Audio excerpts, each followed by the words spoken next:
Okay, good morning, guys. We have a very special guest. I obviously knew. Hard copy. Lanny did the audio book. Well, no, I try. Okay, well, introduce. We'll introduce, and then we'll get into the yeah. specifics of how we read or listened to the book. It is Ashley Audrain, author of The Push, and her newest book, The Whispers, is here. Oh, thank you guys. Thanks for having me. You know, I am big fans of the podcast. I love your podcast. I think you guys do such a good job, and I'm excited to be here. This is nice. Thanks. And that's coming from an author. I was going to say, That's coming from a scholarly woman. will say things to me. They didn't take the compliment in one ear out the other. But that from her really feels cool because we have to give some context too, because this is an OG crew, the book club that I was actually invited into. Yep. Which I was like, I was new at this school. I was like, this is what happens. We go to a book club now. Like I was just kind of like, okay, this is life. Yeah. But then Lauren was like, shut up, you're joining it. Like you're new, just do it. And I'm like, you're right. It's a good way to meet people. It was not only that, it was like I really got back into reading, and it was during, and then we got through COVID. It kept us we did through. Zoom. We did book club Zoom. We did it all. We were but hardcore. we did not know little Ashley over here was an author. Well, I actually did. So I was very intimidated going into. Did you? Yeah. I had no idea because your book had not, like the push hadn't come out.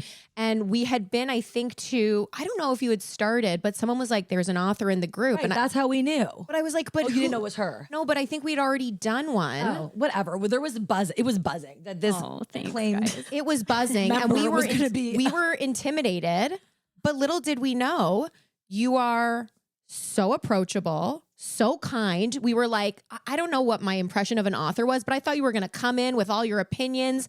And when you would compliment, I know me or Lanny for one of our POVs, we were like, all right, we are also funny. authors. Or like we often called each other after to debrief because we needed to. Because sometimes it was like whatever. There were funny things that happened. Well, there used to be 20 women in the group. There was a lot. It was a big group, and there was a lot happening. A lot of personalities. Yeah. But always after that, Laney'd be like, Ashley said my thought on this. Did you hear her? I was like, I did. We were like, it was a big deal. That's so we were funny. Fangirl. Thank you. To say That's the really least, so sweet. you are chill, cool, amazing. Our kids go to school together, and you're just the loveliest person. And we're so happy to have you here to talk about the book, The Whisper. So, Wow. What? Okay, so let's start with the push, though. Let's start with the push. Let's start with the push. So for those, I mean, I would imagine a lot of our listeners have read The Push, but that was really, you wrote it after becoming a mom. It was a pretty effed up novel about family dysfunction and those early stages of motherhood, psychotic child. Like it was heavy. This book kind of felt like a bit of a sequel in so many ways because that was kind of like the early stages of motherhood and coping with, postpartum and all that. And this was really like kind of, we were just chatting, like the stages in our lives now. It's like you're in your 40s, you've made decisions about your career, your marriage, motherhood, and this street, these four women are bound together by this one tragedy that happens right at the beginning. So was it intentional that this was sort of like a sequel, or did that just come about because it was like just the natural stage of your life? Yeah, I think I just wanted to write about the stage in life that I was at. And I probably in a way sort of always will. Like I think that in terms of like what I want to write about or what I feel like writing about, like you want to write about the thing that you're like just into right now, like the thing that's consuming you, sort of the topics that you're kind of obsessed with, the things you're talking to your friends about all the time. And so with The Push, I started writing that when my son was 6 months old. And at that time, I was so like, just kind of flabbergasted by motherhood. And also I think with The Push, a lot of it was like, I think when it's your first kid and also like all your friends are kind of having babies around the same time. So everyone's sort of going through it. You sort of like the lead up, like you're excited, you can't wait to have a kid, but you're nervous, but you're scared. Like there's such a range of emotions. And I remember thinking like at that time that like, wow, like I thought a huge part of motherhood was fear. Like there's so much fear, like almost as much fear as there is love, like you love your kids fiercely and it's like the most incredible feeling, but you're also so nervous and you can't stop thinking about like all the things that can go wrong. And from like little things to like keeping them alive, keeping them breathing, making sure they're not choking, to like, oh my God, who is this kid going to be in the world? Like, am I raising them right? Like, am I the right parent for them? Are they going to be a good person? Like, A lot of pressure. It's a lot of pressure. Say, There's like the little questions and then the big questions. And then everyone just walks around like it's normal. Like it's normal. Yeah. It's just not a big responsibility to do these major things. And even with and I think it's part of it's just sort of survival, but I would find too, like I'm sure you guys remember, like you would sort of get together with friends. Like obviously we all have like close friends, you know, that we're like, you know, feel like we can be more vulnerable or confide in. But for the most part, you're sort of like meeting other moms and you're all just talking about strollers and sleep schedules. Surface level. Superficial. Level stuff when really you're all ready to like crumble inside at one point or another. And I just was really, there's such a huge difference between like the expectations of what motherhood's going to be like and what it actually is. And that's what I wanted to write about. And so when I sat down to like write, which was like a handful of hours every week, like whenever we had childcare kind of thing, just to stay sane, like it was the thing I've always wanted to do. That's what I was obsessed with. I was obsessed with like those questions and those themes. And I wanted to create a character who had to face that in like obviously a very extreme way because it's fiction. And, but you know, a lot of that I think is very real and relatable. Well, and I think that's so true of your new book as well, where it's like the expectation versus reality. What is actually going on. Yeah. The expectation when you're in your 40s, financial freedom. Yes. You know, you've maybe had your children, like you have more security, you've made decisions, but like you touch on so many things and you go so deep with these characters and it really feels real. Like it feels like, and I was like, I don't know which character, like, was there a character that you identified with more? Did you feel like your personality, like you saw yourself in a bunch of the characters? Okay. Well, speaking of characters, I do believe the main character in the book that this whole thing revolves around is a mixture of all my children's names, kind of. Oh. Okay.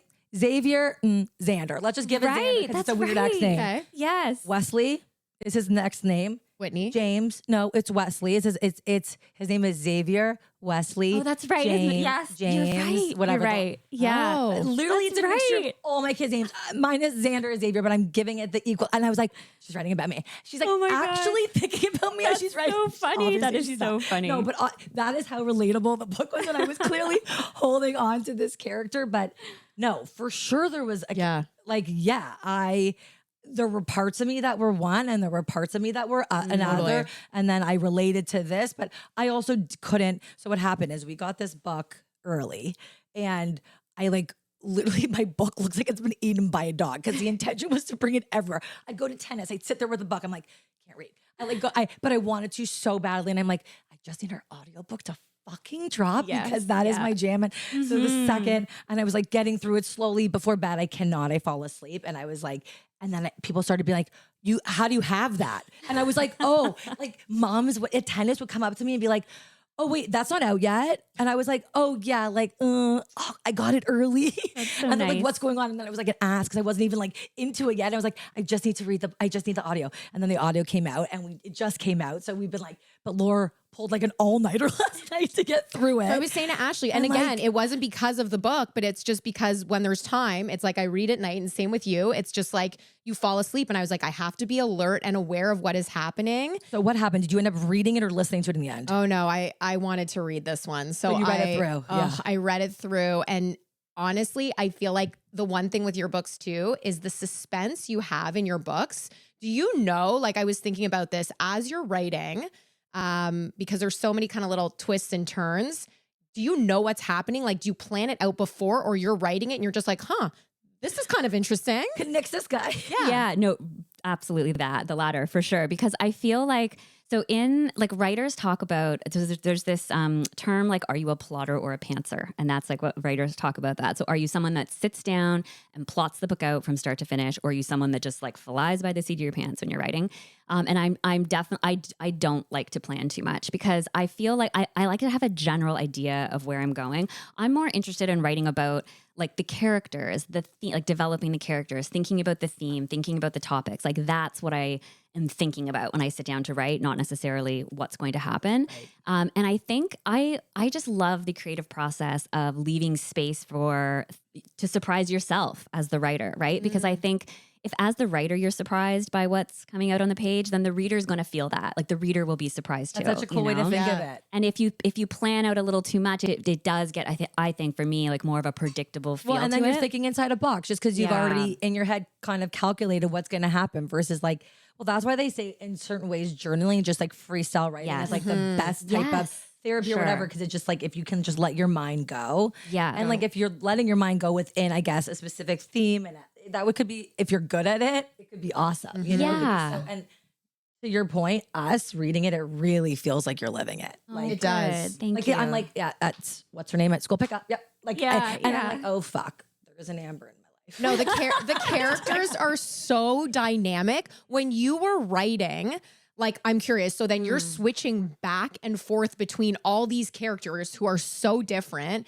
Was it hard getting in the headspace of each character each time? Like, did you have to like break between characters because they're very, very different? They're very different. Yeah, it's so interesting. Like when I wrote The Push, it was so tightly from one woman's perspective, from the perspective of Blythe. And even more so because she was sort of speaking to somebody. So it was just such a like almost like a claustrophobic kind of narrative. And I had worked on The Push for so long that I thought, okay, the next book I work on, I want it to be like multiple women.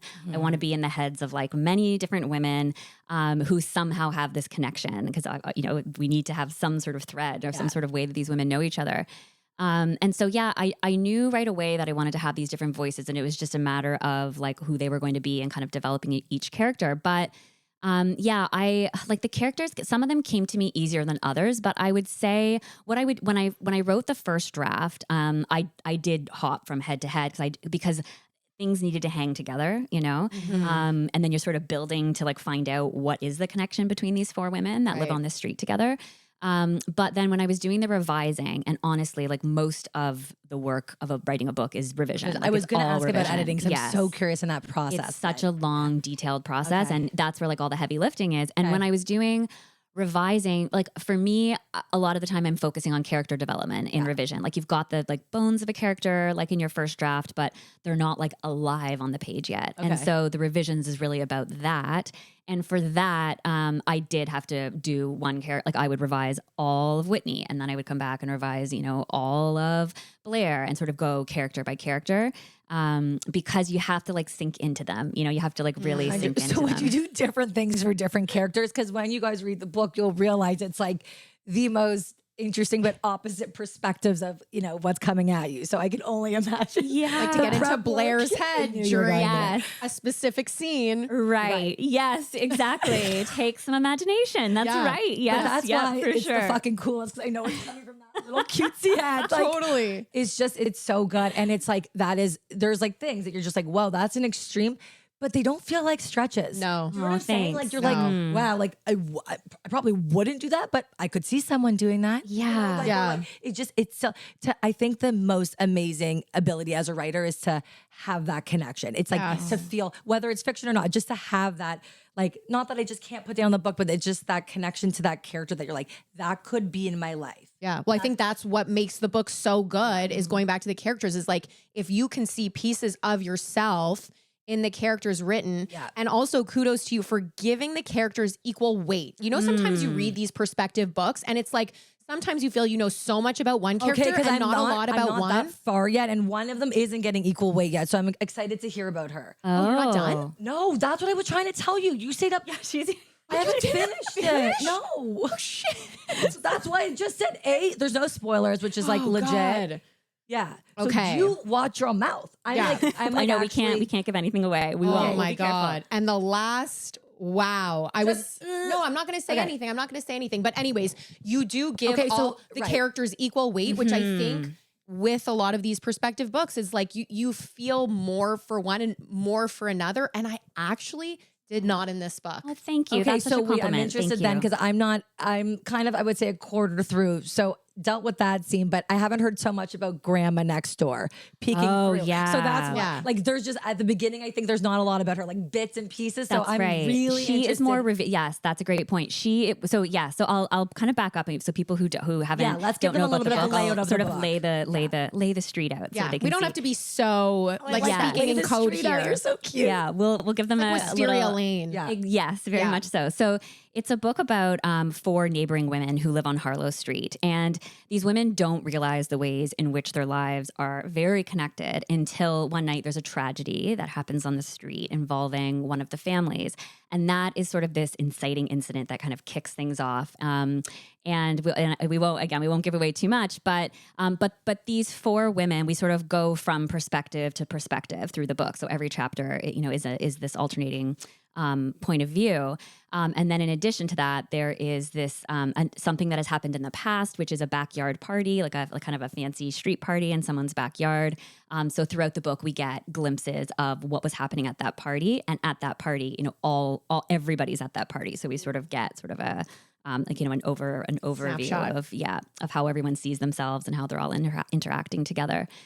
So 2 of the women are best friends. So this is Blair and Whitney. They are completely opposite, in so many ways. And they're connected through their kids. They are like mom friends, they may not have been, they very likely would not ever have been friends in life if it weren't for the fact that their son and daughter, play together and get along, and that they live, right across the street from each other. But they're very different mothers. Like Whitney is this very career focused, woman. She wants to have wealth. She wants to have success. She doesn't want to be apologetic about any of that. And although she has 3 kids, she is the person who would rather stay late at the office, working to prepare for a meeting, than she would, doing bedtime, bath time kind of thing. And Blair's quite different. Like Blair chose to give up sort of everything in her life to raise her one daughter, happily give up her career, wanted to be a stay-at-home mom, wanted to have this very picture perfect life. And life does not feel like that for her now that she is kind of 40, and she's sort of facing this, what is my value? Who am I? Like these big kind of questions that I think a lot of women can relate to. And but she does love being a mom. Like she's nurturing, she's warm, she's involved. And so they are they sort of reflect back at each other what the other person does not have. And then we have Rebecca, who is an ER doctor at a children's hospital. She's somebody who's really struggling to have a family of her own. So she feels very much sort of on the periphery of these other 2 women. And then we have Mara, who is an 80-year-old woman who is a part of the mix. And she's a Portuguese immigrant. I know she and her husband have lived in the house they live on, a house they're in for 60 plus years. And she sort of, is watching the street become totally gentrified around her. Everyone's moving in with their families and their big cars and their renovations. And, her and her husband are still in this original home, and they very much embody this really beautiful porch culture, that we see a lot of in some of these neighborhoods in Toronto. And definitely this was very much inspired by the woman who I lived next to for 8 years. In Little Portugal, but just, spending the day on the porch, kind of watching the world go by. And that gives her a huge sense of community and connection. And she, there's a little bit of nostalgia kind of thinking about, when she was younger, raising her family, but there's also a lot of judgment, these young women nowadays and how they're raising their families and how they're living. So we get I've got her some neighbors like that. Yeah.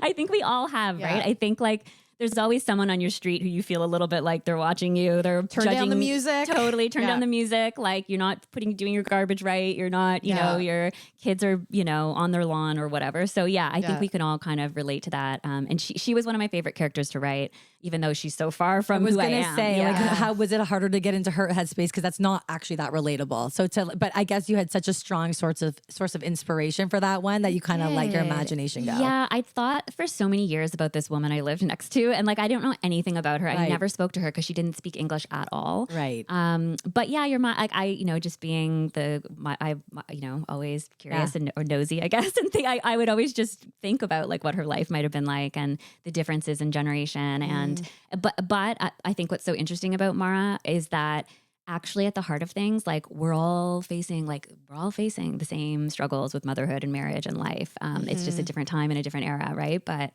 and I feel like every character you just said, you either have a friend in your group that's dealing with it, know someone's parent or family member that's like that, has the best friend that's the opposite of you, and you're still trying to hold on to a connection or not. Those genuine friendships. School, maybe let's talk a bit about that, because friendship is such a big part of the book. I mean, you mentioned it specifically. Blair and Whitney are 2 friends who probably yin and yang, who baby. Probably, had it not been for their kids, would not be friends. So I'm just curious, did you draw on your own friendships in your life or how your friendships changed in motherhood? Because it's like you do have all these crews once you have kids, and it does become interesting. And people are like, your friends when you become a mom are at different places. Some have careers, some don't. Some have multiple kids, some have one kid. You know what I mean? Like everyone kind of, you are at the same place, but you're also not at the same place. And then that can create, like you said, jealousy, envy, all these things. And on the surface, it's like you can be superficial, but it's like there's a lot kind of going on underneath all that with these mom friendships. Yeah, I think it's such, I guess a couple things. Like, I think friendships in midlife are so interesting, for all the reasons that you just mentioned. Like, you're sort of hanging on to a lot of friendships from the past.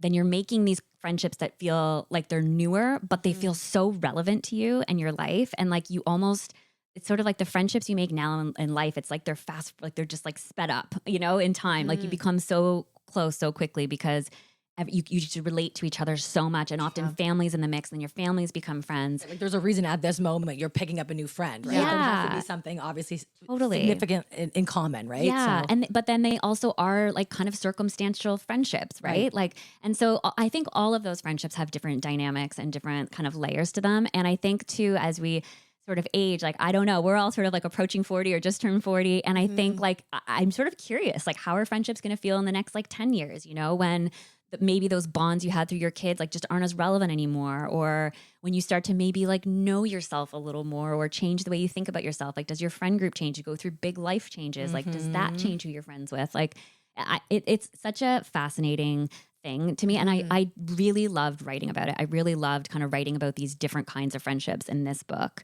And I think I always will. Like, it's such a, we talk a lot about like, romantic relationships, like marriages, like that. But your friendships with like, your girlfriends are like, in a way, they're like more influential in your life in some ways. Like they can be more as influential, or you can be as attached to them. Like, and again, we won't give away spoilers here, but there is this, Whitney and Blair's friendship goes through a lot, in the pages of this book. It kind of starts somewhere and ends up somewhere. And there's a lot of emotion, through that. And I think like, the breakup of a friendship, the strain of a friendship can be, really traumatic and really painful. And I think that that's something that's hard for women to talk about, 100%. I totally agree with that. Like, I think just feel like people just don't talk about they don't talk about like it. You talk about your relationship. Yeah. And that's what you focus on. And then the friends are just kind of like, they're like icing on the cake kind of. It's like, and it's not something that's, until honestly, I started listening to more podcasts. That's where I started hearing more about like Female friendships and friendships and how important they are and how integral they are to, have that on top of your others type of stuff.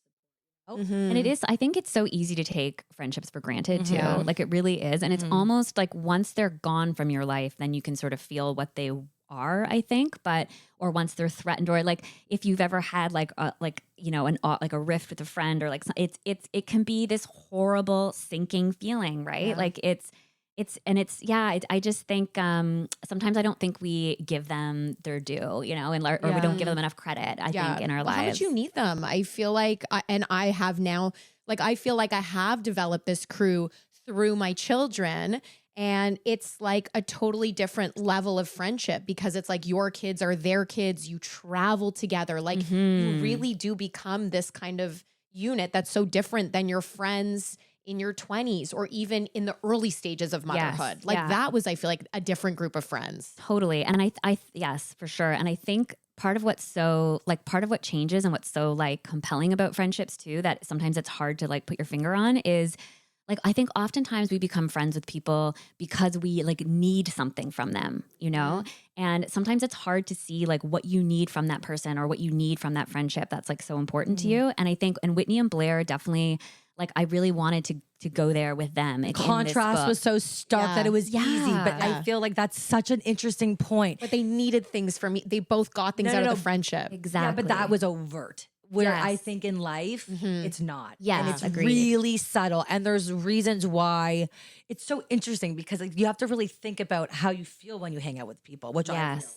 Like, like in therapy, all the shit that I'm doing because of all the changes going on, and like just figuring out like how I want to feel good in situations I want to be like present in, and it makes me feel like that's something I want to be a part of versus just being more complacent. Yes. So I'm just trying to be more aware. And like sometimes you're not so, unless you're consciously thinking about it, you leave an interaction, you're like, I felt really shitty. I felt really energized, and it's just like, and then you start to see it a little bit more and you're like, wow. And then why do I feel this way? But unless you're like looking and trying to do that, this is all kind of passive. And that's to me, because I'm not, as I know, as far in the book. So I don't see the friendship connection so deep yet. I think that probably comes as the characters build, of course.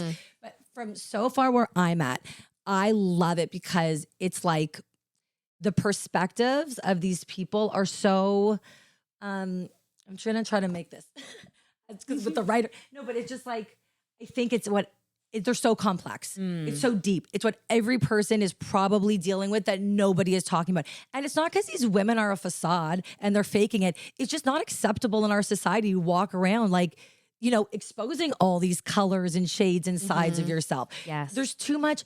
If Mara were to speak her truth about this judgment or that, she wouldn't, like, no one would tolerate her. There's social norms and social things that are just so expected of us that this is how we have to operate. So like all these things are being like, those are real voices. These are real things that are going on in all these people's heads. It's defining them. It's their characters, how they interact with other people. But to me, it's just so interesting that like, this is how complex and kind of how fucked up every single person is.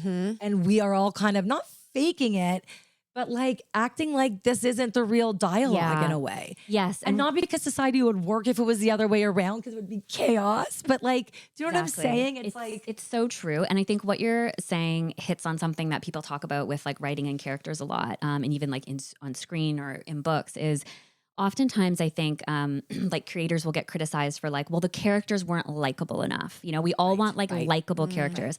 And to me, like, I don't want my characters to be likable, especially the women, because that is like, there's too much pressure to be a likable woman, in this world. Relatability isn't in being likable. Yeah, exactly it's like, that. It's so fucked up, but when someone is going through something, not that you feel bad, not that you're like, oh, but the way I think you relate to someone is feeling empathy, and empathy is relating that feeling to them. And I think as humans, that's just like what gets us going. Like, everyone is just going to operate through life like that, even if everything was perfect. Like, that's exactly it. And I totally. And I think that a likable person, certainly a likable character, is someone that you only know on the surface, right? And someone once said to me, like, everybody's unlikable underneath. Like if you were to go to like, whether you're in therapy or wherever, if you go to like your darkest places, like that's not a likable place, that is your head. Exactly. That is like a likable, to me, like that quote unquote likable place is like just the projection that you put onto the world. That's your performance, right? And I don't want to read a character who's just performing for me on the page. Like I want to know, what are they really feeling? What are they really thinking? And I think some people say like, wow, your books are so dark. Like, why are they so dark? And I think we're all dark. I think we're all like, really dark. Because you probably it's so relatable that you're going there, but you can't even admit to yourself that that's like probably crossed your head 1,000 times. Exactly. Well, and I think that's why it's like you feel like you can pull yourself from all these characters, because as a mom, you've probably felt rage. As someone, is stuck in a marriage, maybe you're not always so happy, like chasing a career, like there are all these different things that all these women have experienced. It's like, I mean, me personally, I'm like, yep.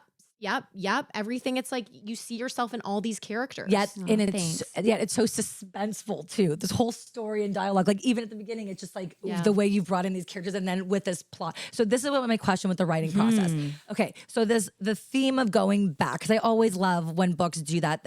Not only give different perspectives of the characters, but then also go back like in time to an episode that brings, it kind of brings it all together, in my opinion. So, did you have to edit that in, or was that always part of like, because you left something, it's kind of open box, or like, did that just come to you, or you're like, what happened there? Yeah, with the backstory, with the party, the backyard party. So that I did not have that at first. I think if I'm remembering correctly, the very first draft I did not have that, and then I think I realized that I needed something else to like give all of these people context.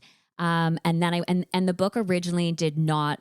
So right now there's like a very short kind of like opening scene, like a very short prologue. And then the very first bigger scene is the opening scene from this backyard party. And that was not always the case. But yeah, through revisions, like with my editors and talking about like what the book needed, I think it just needed that other layer. And I want, as a writer, it's really fun. Like you're creating a character, obviously, on the page from scratch, and you're trying to give them all this dimension and make them relatable and all all the things that you want a reader to take from them. But I think something that I could do with this book, because of those backyard scenes, that was really fun, is like you can also learn so much about a character from the way other people see them, And I really wanted to write a scene where like one character, we were in her head and we were hearing what she was anxious about and what she was seeing and what she was thinking about the party around her.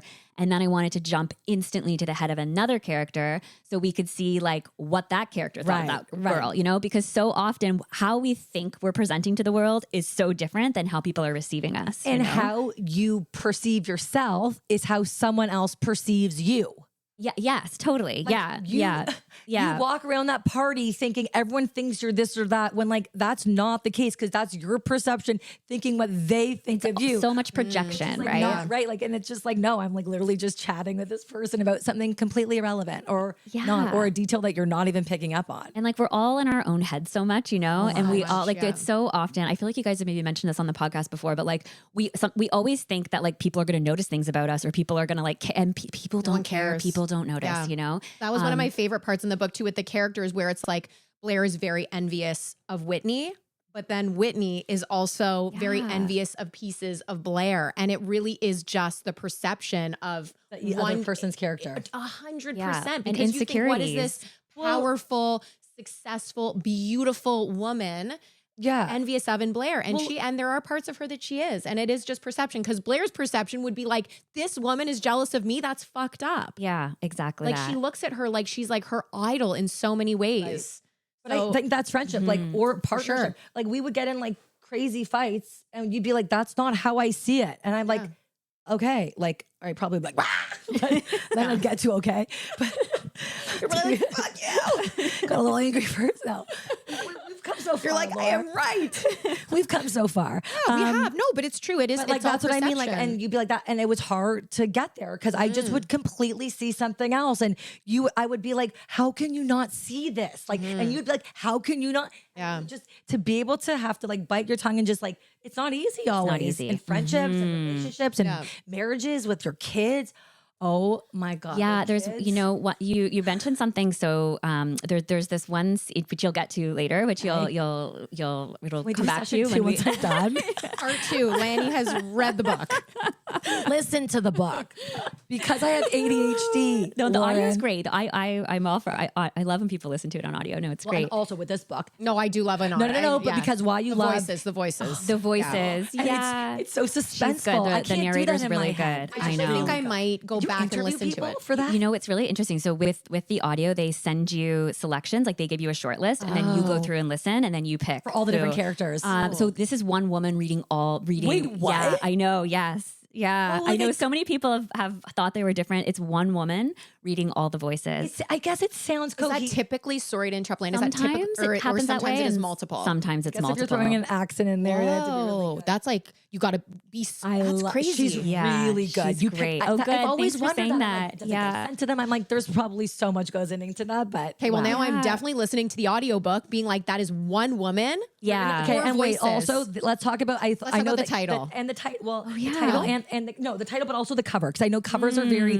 once again one of those things that someone picks up and just sees and they know it's your book. But I know because of last time, the amount of creativity, the amount of thought, the amount of it's just as much not goes into the book, but like it's really you want it to reflect everything. So Yes. there was a lot of different versions for the push, right, based on the different countries that you. Well, you don't get a say in the actual art of the book, do you? So it's interesting, like not really, but every publisher is different, and I think every author's kind of relationship is different with them. But in general, like the general rule is like the author doesn't get a say. Like you can't veto, you can't, but you definitely get input. You definitely get input, and you can give feedback. And oftentimes, the publishers will say to you, like, did you have any ideas for like the direction of this? What were you thinking? Like, was there any kind of inspiration? So it is pretty collaborative. But at the end of the day, like being a book designer is like a phenomenal, it's a fascinating job, right? Like the person that just comes up with the design. Right. With, Like you're not digging around. You're like, I got an idea. Like, I mean, it's kind of like stay in your lane a little bit with this. Okay, exactly. cool. Exactly. Like they know what they're doing for sure. And I've been so lucky to have like some great covers, and sometimes they're different. Sometimes like different countries will take a version of or do something completely different. It's always really fun to see. Yeah. And the title, I know I was reading a little bit about your inspiration for the title, but maybe you want to talk to it a little bit. Can I guess so far from what I think it is about? Yeah, for sure. Do you think you know what it's about based on? Well, I do, but then I read her like the press kind of clippings of like what the actual inspiration was for the title. Oh, so it's not what I would think from the book. You might, I don't know. What do you think? Yeah, tell us. Okay. Well, so far, I think the whispers are these things that are happening in all of our heads. It's like the whispers that we're trying to quiet down, but they're always there guiding us and telling us what to do or not to do, or whether they're right or they're wrong, but they're there. And that's like, we're suppressing them, but sometimes we can't. And sometimes they have to come out. That's exactly that. Exactly. Yes, very good, Lanny. Very good. A+. We're going to chat about that compliment after. Check mark for Lanny. A+. No, that's exactly right. I think, and you said it I read it, and you did say it in like the first. It was in the first like 9. Yeah, it was something Blair, and the you're whispers right. are, and she's like, you look back like in hindsight, and you're like, I should have listened to that voice. Exactly. And to Lanny's point, sometimes it's right and wrong, right? Sometimes it's right, sometimes it's wrong. Sometimes it's easy to hear, sometimes it's not. And I think that the whole so sort of like the where that kind of came from is, so I had written a draft of the book, or I was writing the first draft of the book. No, I think I was in revisions actually. And I had gone away for the weekend just to write, just to like try to make some progress. This was during the pandemic when everything was absolute chaos. And I was like kind of stuck with like a certain part of the book. And so I went for a walk, and just put on a podcast, and I threw on this Oprah podcast, like one of Oprah's podcasts. And it was the one where she's interviewing Gayle King, her best friend. Okay. And they were talking about, just like life and having this really like nice, candid conversation. And Gayle was talking about a time when she was like so busy with life, again, like midlife, kids, career, everything. And she came home from like a work trip or something, and she found her husband like having an affair at that moment in her house with someone she knew, like a woman she knew. And she was describing how she was like shocked, like she was completely shocked by this. She had no idea it was happening. And Oprah, being Oprah, kind of interrupts her and says, like in this really wonderful way, and says like, wait a minute, are you sure? Like, did you really not know? Like, was there nothing in your life? And she sort of challenges Gayle, and then Gayle sort of backs up and says, well, maybe. And they talked about it with this term, the whispers. And Oprah was talking about this idea that like, you know, our lives are always speaking to us. Like you always, I think especially like as women, we sort of often like we have this, whether it's like a decision you made, something you maybe regret, the relationship you're in, the kid, like something about your child, the job that you feel like is not working for you anymore, like all of these things. You know, your life's always like making you feel something about it. It's like whispering something to you. It's like about your it. it's like your inner voice. It's like your intuition. It's this. Yeah, it's this feeling, and I think that it can be like a really like visceral feeling. Like you can physically feel it, or it can be this thing you can't get out of your head. And I think what makes it so challenging, I think as women, especially at our stage in life, is that, you know, some women can hear them, I think, easier than others. Like some women are more in tune with like how they're actually feeling and, you know, what it is. And some aren't. But at this point in life, like hearing that, listening to that, admitting to yourself that something isn't right about your life or a choice you've made or whatever, where you're at, it can feel so consequential, right? Like we have mortgages, we have homes, we have kids, we've like, you know, that we want to thrive. We have like, you know, you've made all of these decisions about your life. You've been married for however many years. And to be able like to say that one of those things is no longer working for you is terrifying, right? And that's really, really hard. And I wanted to write about women who were feeling that or facing that in some way. And, you know, there are women who can do something about it, you know, who can find it within themselves to say, I need to make this change, even though I know it's going to be hard, even though I know I'm going to be going through a lot of pain, and I'm going to like, you know, put people I know through pain or whatever it is, because I know that this is right for me. And there are women who, you know that, but decide, no, I can't do it. I'm going to sacrifice my own happiness and what I want for the good of just keeping this going. And I get both sides. Like I really understand both sides. And then there's the people that are happy. And then there's just the people who are happy. That's true. I'm always like, wait, why isn't everyone dealing with what I'm dealing with? I'm like, oh, they're just happy. I'm like, I like forget about that category. You know what I mean? I'm like, wait, why is not everyone doing this like hours of therapy and soul searching, you know? And not to say that I was like, you know, but it's just like one of those things until a life, sometimes until something happens, you're not forced to look inwards. Exactly. So I was like, I've been very like in this circumstance. I think when you just go through something naturally, you have to. Yeah. Well, you don't always have to, but for me, it was like an opportunity to. An opportunity to, and you were open to that, and that's like an incredible thing. And I think, and also I think like, and Blair is a case of this for sure, where she knows she's unhappy. She has lost herself. Like she cannot like understand like how she got to this point in life where she's at 40, and her life doesn't look anything like what she wanted it to. But she feels responsible for that because she made the decision to give up her job. She made the decision to stay home. Like, well, she did. She's accountable to those things to some degree, right? She is, but I think it's interesting too. Like I was thinking about, obviously you made a choice not to write from the husband's perspective. You made a choice to write from the women's perspective, and how it's so much more normalized for a man to go through a midlife crisis, finds a younger wife, gets a new car, no one says anything. But for a woman, and like we've discussed this so much on our podcast, where like now it's like more and more women in their 40s are feeling, are questioning their choices. And it's like taboo to, well, you know, I can't necessarily talk about it if I'm not happy in my career, if I'm not happy in my marriage, if maybe, you know, motherhood is not the thing I wanted, but I am a mom, and I, you know, and I think more and more women are talking about it, but it is still one of those things that is not normalized, that is not okay for a woman to question those choices she's made. Well, and also in this society, in the world we live in, there's some people feel, or some people don't have the option. Yes. Yeah. For so sure. It's really challenging. You've talked to, I feel like you've done such a good job of talking about that on your podcast too. And like acknowledging that then Blair is one of those women who like, she doesn't have any money. She doesn't have any means, resources. Have the privilege to just walk out. Totally. Or she doesn't feel like she can. Sorry. Exactly. You always, I don't want to preface it like that. You always have that option. However, it is a lot easier for certain people. Yes. You know, and I really recognize that based on what I'm going through and what I've seen in Toronto, and I've seen all over. Like there's just like, it's just not that easy, not even for the emotional reason,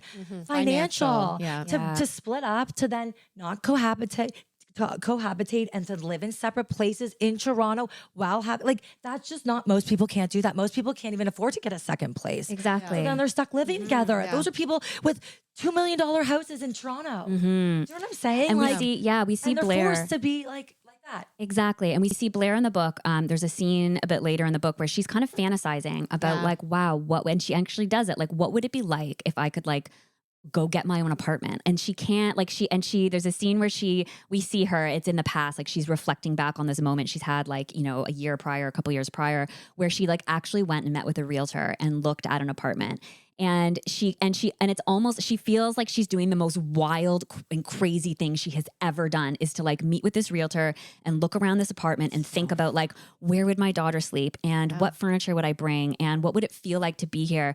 And she feels like she knows the realtor kind of knows what she's doing too. And she just can't wrap her head around like how she would actually make it happen. Right. And then, and I think that that's like such a relatable thing for a lot of women. Her whisper was like at an all-time alert. She's like, go, do this. And then it was just like, and then the next moment home. Was fleeting because then she goes home and looks at this situation or that situation, or even, you know, something. It's always about, also in life, checks and balances, right? And that's, I think with these feelings, I think with these decisions, they're so subjective, right? Like life, happiness, like what makes you feel fulfilled. Like that's only something you're gonna know. Yeah. And what you feel is different. What I feel, which is different from you feel.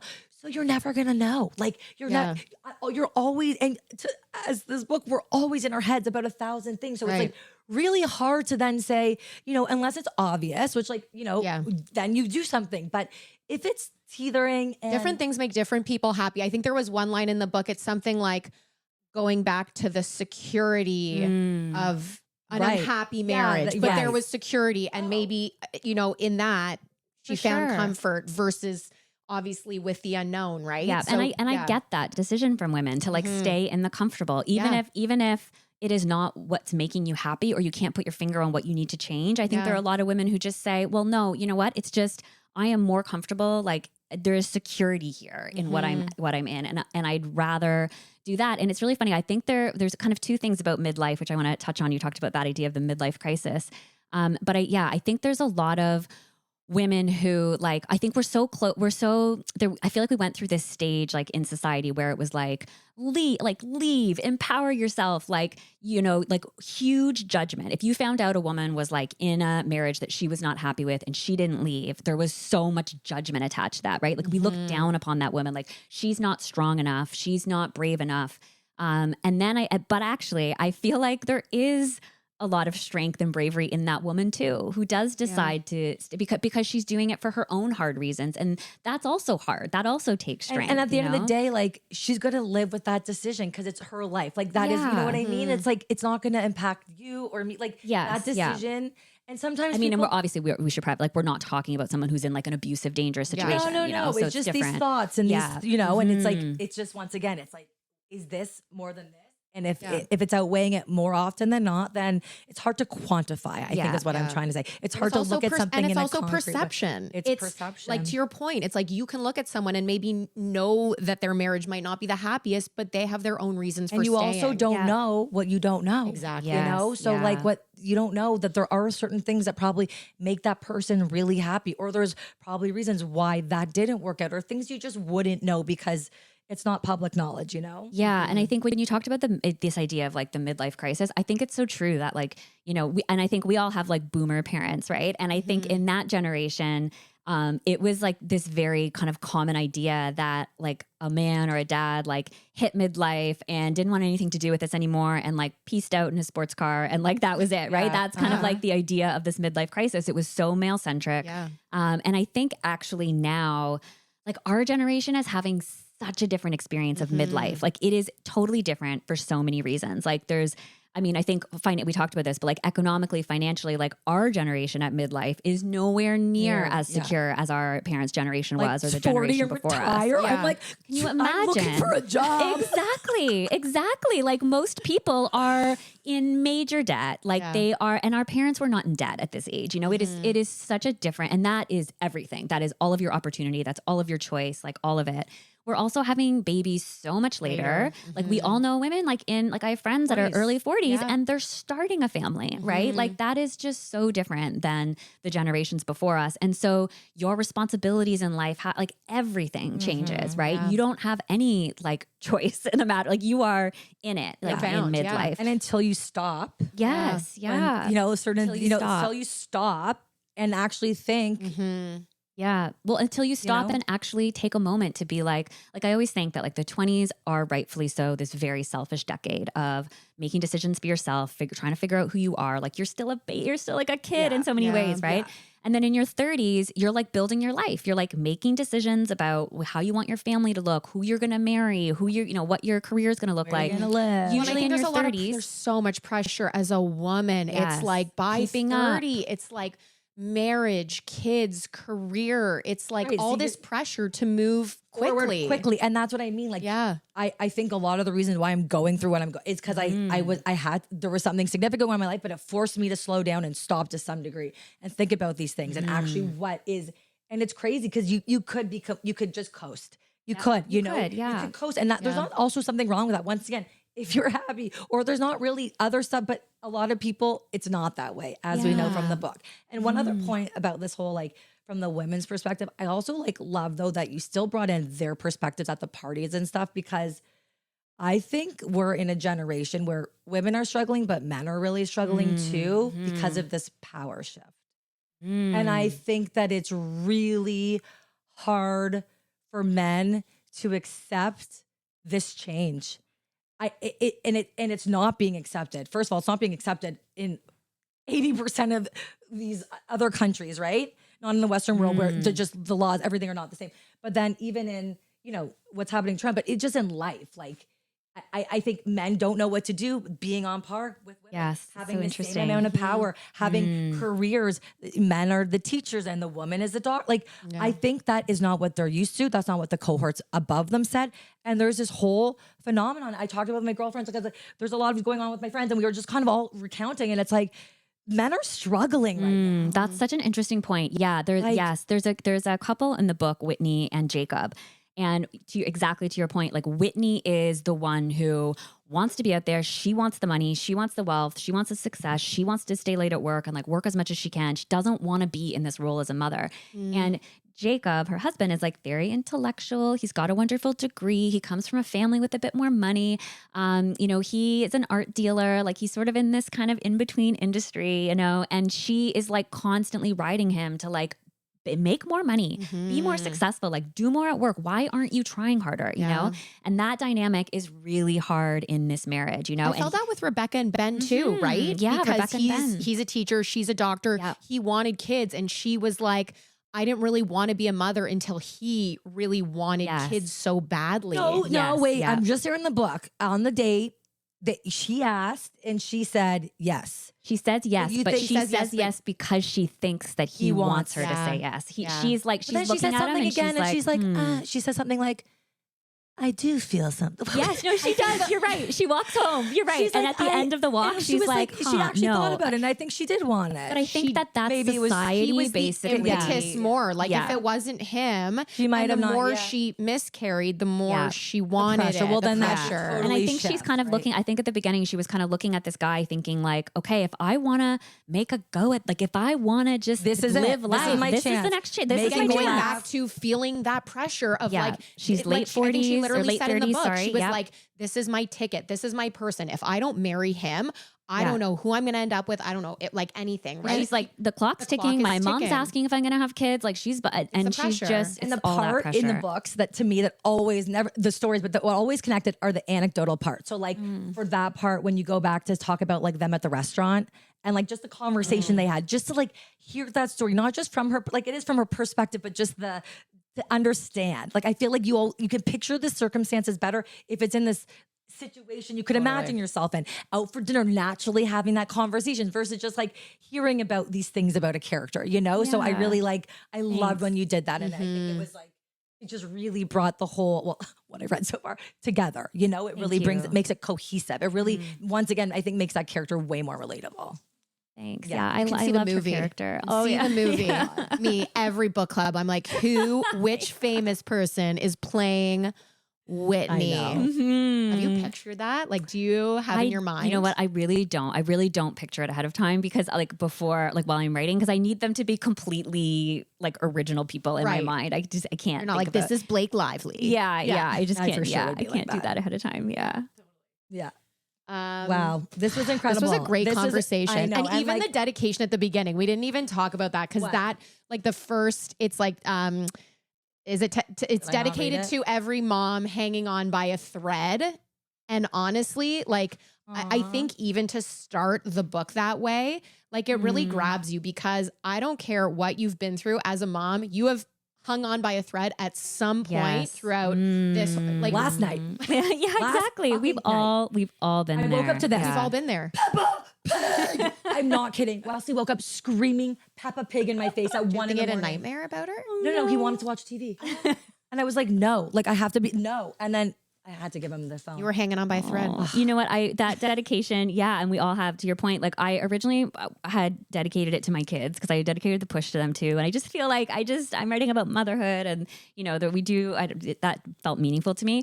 But I was working on, I had to hand in like the very last version of it. And I was just like, I had just finished it, like finish, like the, like no more changes allowed. And I was just like, oh my God, reflecting on how hard this book was to write and how hard it was to finish in the pandemic because I revised it all through those terrible pandemic months. And I just thought, it just occurred to me, I was like, no, this book is not dedicated to my kids. Like they were making life very difficult at that time. There'll be another book. This book is for all the moms who felt like we all did, during the pandemic and otherwise, who we've all had that moment. We've all felt like Whitney in the book, who really struggles with anger and rage we've all been there. And I just want women to hopefully just feel seen and heard by what's in this book. I think you normalize a lot of emotions that women and moms go through. And to your point, I think if a woman can see herself and identify with that in a character, then that's huge for you, right? Thank you. Yeah, it was great. I can't wait to finish it. Can't wait to see the movie. Yeah. Can't wait to see the movie. I'll get there by the birthday party. Ashley, this was amazing. Oh, thanks, guys. We talked about so much. I know. It's always great. I feel like it always inspires. Well, your books inspire amazing conversations because it's life. So yeah, if you guys are hosting a book club, honestly, any listeners out there, this is the book. This is the book to get. Everyone. I'm like, I know her. We have read a lot of books, and some do not inspire these deep conversations. If you guys read this, you will have the best conversations in your club. Like no question. Well, thank you. I appreciate you guys. You were so supportive for the push. Remember, we did that. It was during COVID, and we did the Insta Live, which was so fun. And you've been so good to me. Thank you. I appreciate it so much. We love you. Thanks for coming on, Ash. Thank you.